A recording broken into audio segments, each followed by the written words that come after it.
Aujourd'hui, je vais vous parler du film Her, réalisé par Spike Jonze, avec Joaquin Phoenix et Scarlett Johansson.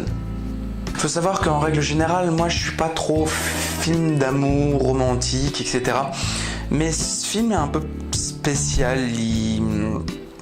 il parle du futur, de comment ça fonctionne, avec certaines idées, l'idée de l'espèce de petite oreillette où on peut tout commander, ne serait-ce que par la voix. C'est pareil, l'ordinateur, il n'y a plus de clavier, on commande absolument tout par la voix, on peut demander à une voix robotique d'écrire le mail suivant, de l'envoyer, etc., etc., de nous les lire également à haute voix. Le téléphone portable, ça n'existe plus trop, hein, c'est has-been.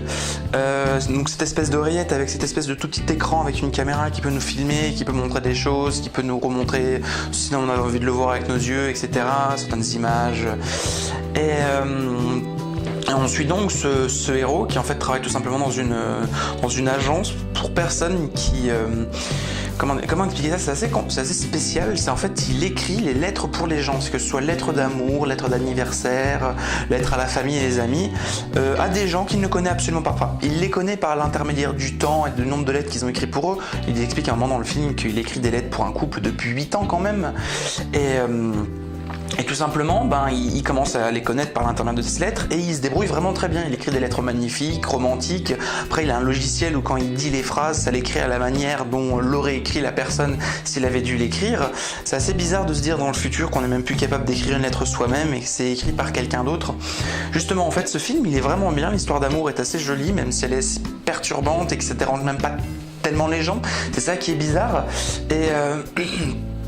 En fait, c'est vraiment une belle histoire d'amour entre le héros qu'on suit et cette machine, cet OS qu'il va prendre et télécharger et qui va être une voix, c'est-à-dire la voix de Scarlett Johansson, et ils vont finir par tomber amoureux. Bon, après, l'amour homme-machine, c'est toujours un débat sans fin, voilà. Et j'avoue qu'avoir vu des films ou avoir lu des choses comme le film iRobot ou... Des choses comme le manga Chobits, malgré l'histoire d'amour, derrière il y a toujours une critique sans vraiment... Enfin, il y a toujours une petite critique de la séparation des gens. Les gens, je dirais, sont tous avec leur oreillette, ils parlent tous à leur oreillette, à une machine, ils se parlent plus, on voit plus personne quasiment marcher en couple, surtout à certains moments du film, on voit vraiment les gens marcher seuls et tout le monde parle tout seul en fait.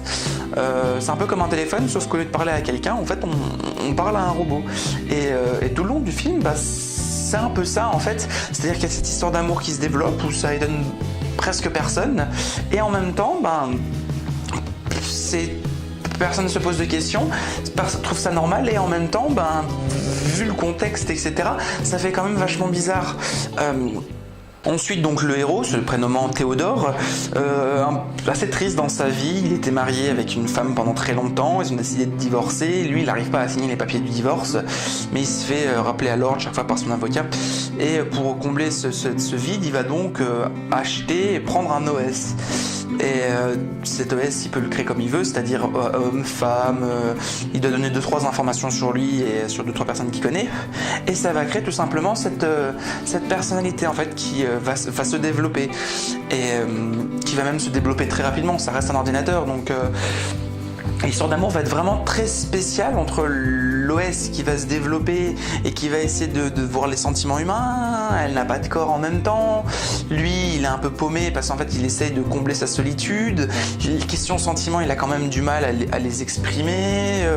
Il est tout le long dans la fuite, et quand il trouve l'OS parfaite qui lui convient totalement, c'est même pas des disputes, des petits désaccords qui disparaissent en 30 secondes, voilà.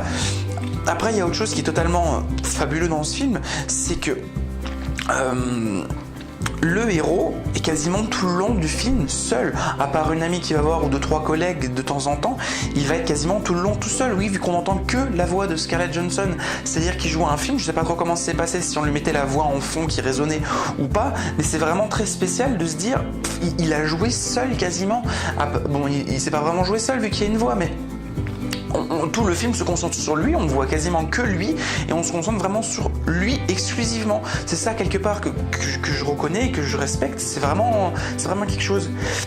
Après, le film, donc c'est un peu une critique sans vraiment le dire, parce que moi, parce que j'ai vu et lu, comme je disais avant, c'est vraiment spécial, et ça en devient limite glauque moi-même. Enfin, je trouve ça assez perturbant de se dire un homme finit avec un robot, une machine, et il sait pas trop quoi en penser, il tombe amoureux malgré lui, dès qu'il a le contact humain de nouveau. Enfin, il y a plein de choses qui vont se passer qui vont faire que c'est assez perturbant. Lui-même, il est assez perturbé et tout le monde trouve ça normal, mais tout le monde va quelque part.